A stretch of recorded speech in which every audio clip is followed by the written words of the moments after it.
le fait, par exemple, de les supporter, d'essayer de... Alors, il y a quelques-uns qu'on pourrait évidemment assister, essayer de conseiller, parce que je dis bien que si l'évangile avait vraiment été prêché, comme cela devrait être, selon ce qui est là, peut-être qu'il y aurait moins de ces gens-là. C'est évident.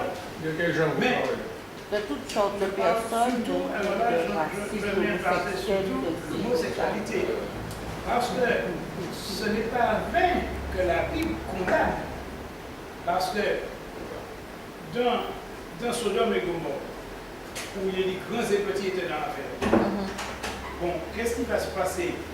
On voit que Dieu va, je vous ai dit, d'ailleurs, avait envoyé 2 anges pour prononcer son jugement sur Sodome et Gomorrhe, où l'homosexualité battait son plein. Et qui ont voulu d'ailleurs coucher avec les 2 anges qui étaient matérialisés en forme humaine chez Lot. Et qu'est-ce qu'ils avaient dit? Ils avaient dit de Lot, celui-ci est étranger au pays, mais il veut que ça là, nous allons lui montrer le fait de nous chauffons. Et ils ont précipité pour démolir la porte de Lot, pour pouvoir aussi mettre l'autre à travers. Eh bien, et les anges, je parle, les ont frappés d'aveuglement.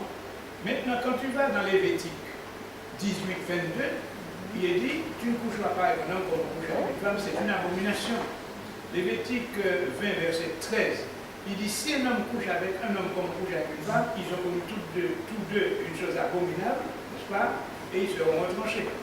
L'apôtre Paul, dans le Nouveau Testament, dans Romains 1, il dit bien, ils se sont égarés dans leur pensée et leur cœur sans intelligence a été plongé dans les ténèbres.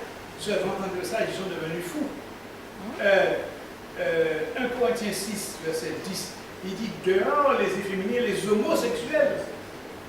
Donc, écoutez, ici, c'est une preuve par contre que ce n'est pas une chose que Dieu admet, ce sont les hommes mêmes sous l'influence, bien sûr, de l'ennemi, n'est-ce pas, de Dieu, et bien qui se sont laissés prendre, et également, ils se sont égarés dans leur pensée. C'est pour ça qu'on dit qu'il faut les ramener à Christ. Oui.